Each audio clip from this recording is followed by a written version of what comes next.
অন্তর্বর্তী সরকারের সাবেক প্রধান উপদেষ্টা অধ্যাপক ডক্টর মোহাম্মদ ইউনূস বলেছেন, জুলাই স্মৃতি জাদুঘর কেবল একটি স্থাপনা নয়, এটি বাংলাদেশের ইতিহাসে একটি নতুন অধ্যায়ের সূচনা। এখান থেকেই নতুন বাংলাদেশের পথ শুরু হবে। পথ হারিয়ে গেলে আমরা এখান থেকেই শুরু করব।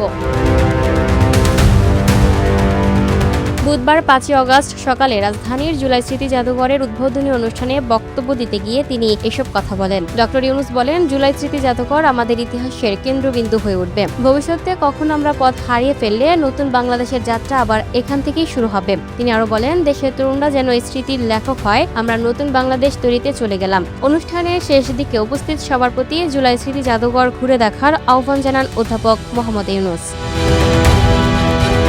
Lucky Akter, up to date news, Dhaka.